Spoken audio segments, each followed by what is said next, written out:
السلام علیکم ورحمۃ اللہ وبرکاتہ۔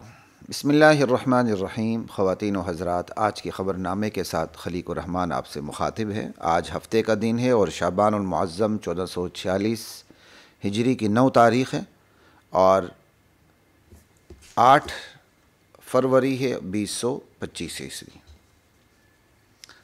خواتین و حضرات، دل اتنا دکھا ہوا ہے کہ میں کیا بات کروں، اپنوں پر، غیروں پر نہیں۔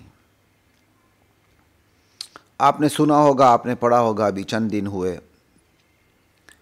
کہ اسماعیلی آغا خانی، جنہیں تاریخ میں کرامتہ بھی کہا جاتا ہے، باطنی بھی کہا جاتا ہے، مختلف علاقوں میں ان کے مختلف نام دیے جاتے ہیں، تاریخ کی کتابوں میں بہرحال ان کو کرامتہ کہا جاتا ہے۔ ان کے امام، جن کو یہ حاضر امام سمجھتے ہیں، اور چوتھے امام کیا کہتے ہیں، آغا خان چہارم، پرنس کریم آغا خان کی وفات ہوئی۔ اللہ اکبر۔ آغا خانیت، اسماعیلیت، یہ جو ایک پورا فرقہ ہے، اس کے جو عقائد ہیں، نظریات ہیں، وہ اسلام سے متصادم ہے، یہ ہر ایک کو پتہ ہے۔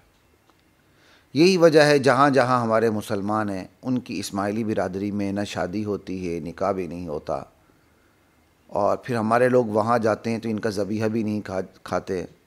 ان کے گھروں میں مہمان جاتے ہیں تو باقاعدہ پھر یہ جانور ہمارے مسلمان بھائیوں کے ہاتھ میں دیتے ہیں، وہ ذبح کرتے ہیں تو پھر یہ پکا لیتے ہیں۔ بہرحال گلگت بلتستان میں بھی یہ موجود ہیں، کراچی میں بھی ہیں، مختلف جگہوں پر بہرحال یہ موجود ہیں۔ بات آج کی اس نشست میں ان کے عقائد پر بات کرنا مقصود نہیں ہے۔ اگرچہ دین کی دعوت کی کمی اور عقائد کے اور نظریات میں بحران کے نتائج یہ ہیں کہ آج امت مسلمہ نہ صرف اپنے عقائد سے ناآشنا ہے، بلکہ غیروں کے غیر اسلامی عقائد سے بھی ناآشنا ہے۔ اس پہ آج بات کرنے کا موقع نہیں۔ بہرحال آغا خانیت، اسماعیلیت کا اتنا ہی تعارف کافی ہے کہ یہ نماز، روزہ، حج، زکوٰۃ، یہ ان کے نزدیک کچھ بھی نہیں ہے، یہ ان کے فرضیت کے منکر ہیں۔ یہی وجہ ہے کہ ان کا جو عبادت خانہ ہوتا ہے وہ جماعت خانہ کہلاتا ہے، وہ مسجد نہیں کہلاتی، وہ یہ ہر ایک کو پتہ ہے۔ اور ان کے ہاں اپنے امام کا قول حرف آخر ہوتا ہے، اس کے مقابلے میں قرآن و سنت کی کوئی حیثیت نہیں ہوتی۔ میں پہلے بتا چکا ہوں کہ آج کی اس نشریات میں ان کے عقائد پر بات کرنا مقصود نہیں ہے، بلکہ اپنوں کے ساتھ گھلا کرنا مقصود ہے، اپنوں کی رہنمائی مقصود ہے، اپنوں کو سمجھانا مقصود ہے۔ اگرچہ اسماعیلی برادری کے حوالے سے ایک بات میں ضرور کہوں گا کہ حجاج اکرام جو حج کرنے جاتے ہیں، یا ہمارے عمرہ ساتھی جو عمرہ کرنے جاتے ہیں، حجر اسود کا بوسہ دیتے ہیں، تو ان کو پتہ ہے کہ حجر اسود 7-8 ٹکڑوں کا نام ہے۔ اس پورے گول دائرے میں جس میں وہ اپنا سر گھساتے ہیں، وہ پورا حجر اسود نہیں ہے، بلکہ وہاں چند ٹکڑے پڑے ہوئے ہیں جن کو حجر اسود کہا جاتا ہے، وہ اس کے اندر باقاعدہ لگائے گئے ہیں۔ یہ وہی حجر اسود ہے جو ایک مکمل پتھر کی شکل کی صورت میں تھا۔ اسے یہی اسماعیلی لوگ، جن کو کرامتہ کہا جاتا ہے، یہ یہاں سے لے کر گئے تھے، عراق پہنچا دیا تھا اور اس کے ٹکڑے ٹکڑے کر دیا تھا، اور مکے میں انہوں نے حاجیوں کا قتل عام کیا تھا، چاہے زمزم حاجیوں کی شہادت سے بھر چکا تھا۔ ٹھیک ہے جی، یہ میں نے ایک مختصر سی آپ کو بات بتا دی تھا کہ آپ کو آگاہی اور دلچسپی پیدا ہو کہ ان کے نظریات اور ان کے عقائد کیا ہیں۔ بہرحال چونکہ یہ وہاں پڑوس میں رہتے ہیں، گلگت میں ان کی تعداد ضلع غزر میں بھی ہے، تو میں پھر کہتا ہوں کہ میری طبیعت پر بوجھ ہے کہ میں کیسے بات کروں۔ مجھے ان کے عقائد پر آج بات نہیں کرنا، آج اپنوں پہ بات کرنی ہے اور اپنے علماء پہ بات کرنی ہے، جن کو میں صاف طور پر علماء سو کہتا ہوں، چاہے وہ میرے عزیز ہیں یا نہیں ہیں، لا ابالی، فلا ابالی، ثم لا ابالی، مجھے کوئی پرواہ نہیں ہے۔ میرا دل خون کے آنسو رو رہا ہے۔ خواتین و حضرات، آپ جانتے ہیں پس پردہ قوتیں جو ہوتی ہیں نا وہ کمزور لوگوں کو ہاتھ میں لے لیتی ہیں، انہیں اپنے افکار کا نمائندہ بناتی ہیں، پھر اس کو معاشرے میں کے بیچ میں چھوڑ دیتی ہیں اور ان سے کام لیتی ہیں۔ یہی گلگت بلتستان کے کمزور اور نکمے مولویوں کے ساتھ ہو رہا ہے۔ پس پردہ قوتیں ان کو اپنے ہاتھ میں لے لیتی ہیں، ان کو اپنا چمچہ بناتی ہیں، چمچہ، پھر سماج میں اتار کے ان سے اپنا کام لیتی ہیں، اور یہ ہر جگہ ہوتا ہے۔ آخان کی وفات ہوتی ہے، ہمارے اہل سنت کے مختلف طبقات کے لوگ تعزیت کے لیے جاتے ہیں۔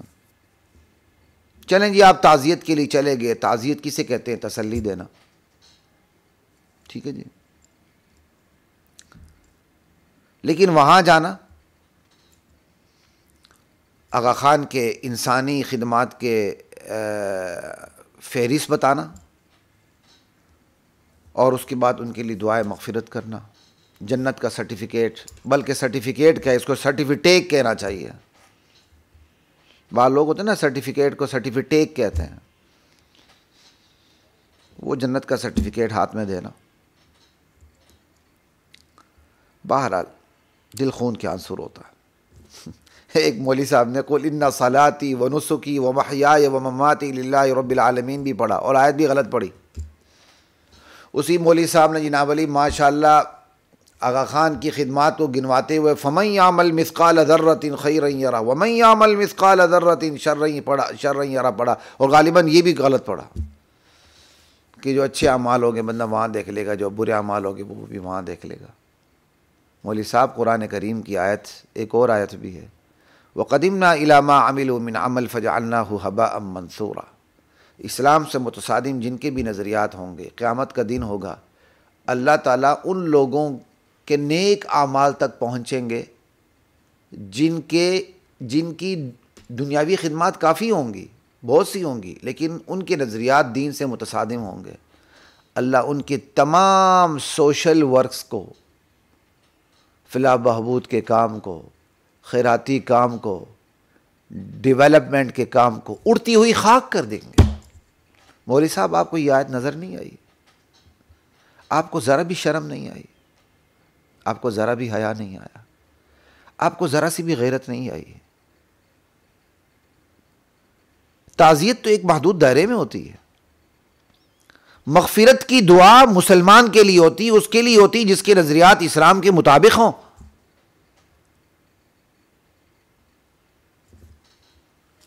غیر مسلموں کے لیے دعائیں مغفرت ناجائز اور حرام۔ ابراہیم علیہ السلام کو جب تک وحی نہیں آئی انہوں نے اپنے غیر مسلم باپ کے لیے دعائیں مغفرت کی۔ جب اللہ تعالیٰ نے بتا دیا کہ غیر مسلم کے لیے دعائیں مغفرت نہیں ہوتی تو اس سے رک گئے۔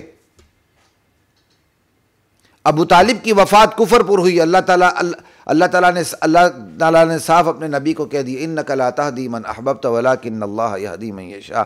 میرے نبی آپ جسے چاہیں ہدایت نہیں جا سکتے، ہدایت تو اللہ کے قبضے میں، اللہ جسے چاہے اللہ اسے ہی دیتا ہے جو ہدایت کا طلبگار ہوتا ہے۔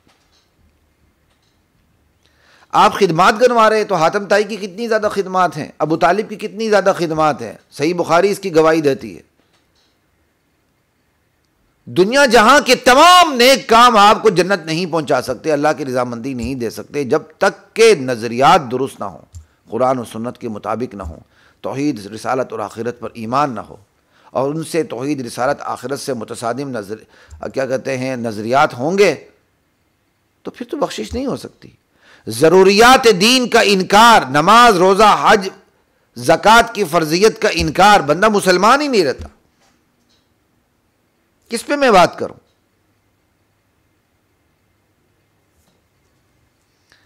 جانا، انسانی خدمات کے کام گنوانا، انسانیت کی رٹ لگانا، اور پھر پوری دعائیں مغفرت کرنا، کس نے آپ کو مجبور کیا تھا؟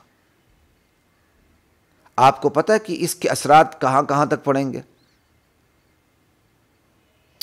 اگر آپ نے اسلام سے متصادم نظریات رکھنے والے شخص کے لیے شعوری طور پر دعائیں مغفرت کی، اس کو جائز سمجھا، تو مولانا یا مولاناؤں تمہارا نکاح ٹوٹ چکا ہے، تمہارا ایمان ختم ہو چکا ہے۔ اپنے ایمان کی بھی تجدید کرو، اور اپنے نکاح کی بھی تجدید کرو. یہ بات یاد رکھو. غیر مسلم کے لیے شعوری طور پر دعائیں مغفرت، اس کو غیر مسلم جاننا، اسے مرتد سمجھنا، اسے زندیق سمجھنا، اسے ملحد سمجھنا، پھر بھی اس کے لیے جنت کی دعا کرنا اور جائز سمجھنا، اس سے نہ صرف بندہ کافر ہو جاتا ہے بلکہ اس کا نکاح بھی ٹوٹ جاتا ہے. یہ اسلام میں کوئی ہندو مت نہیں آپ جو مرضی کریں اسلام کے دائرے سے باہر نہ نکل سکیں. اسلام کی اپنی حدود ہیں. اور پھر آپ اپنے اس بدترین طرز عمل سے امت مسلمہ کو کیا سبق دے رہے ہیں؟ وہ امت مسلمہ جس کے گرد و پیش میں زندیق مرتد ہے، جن کے ہمسایوں میں زندیق مرتد رہتے ہیں، کفار رہتے ہیں، منافقین رہتے ہیں. آپ کا یہ طرز عمل ہوگا تو جو خاندانی ڈوم بانڈ میراثی ڈول ڈماکے کی تھاپ پر دین کا مذاق اڑاتے ہیں، آپ ان کو کیسے روکیں گے؟ پھر وہ یہی کہتے ہیں مولوی لڑاتے ہیں، شیخ لڑاتے ہیں، فلاں لڑاتے ہیں، فلاں لڑاتے ہیں، یہی باتیں کریں گے. آپ کے پاس اس کا کیا جواب ہے؟ انا للہ و انا الیہ راجعون. آپ امت مسلمہ کے عقائد کی نگرانی اور نگہبانی کیسے کریں گے؟ ایک ڈاکٹر کا فرض کیا ہوتا ہے؟ وہ انسانی صحت کا خیال رکھے. ایسا ہی ہے ایک عالم دین کا فرض کیا ہے؟ وہ انسانی مسلمانوں کے نظریات کی نگرانی اور نگہبانی کرے. وہ انبیاء کا وارث ہے، اور نگرانی اور نگہبانی کی بجائے امت کے نظریات پر ڈاکہ ڈالنا اپنے قول سے، اپنے عمل سے، انا للہ و انا الیہ راجعون. چند ٹکوں کی خاطر یا پس پردہ قوتوں کے اشاروں پر. نبی کریم صلی اللہ علیہ وسلم کی حدیث ہے ان اللہ یقبض العلم بقبض العلماء. اللہ تعالیٰ علم کو اٹھا لیں گے. اس کی صورت یہ ہوگی کتابوں سے نقوش کھرچے نہیں جائیں گے، اللہ تعالیٰ علماء کو اٹھا لیں گے اور لوگ جاہلوں کو اپنا پیشوا بنا لیں گے. اتخذ الناس رؤوسا جہالا فضلوا واضلوا. یہ جاہل پیشوا خود بھی گمراہ ہوں گے اور غلط فتوے دے کر دوسروں کو بھی گمراہ کریں گے.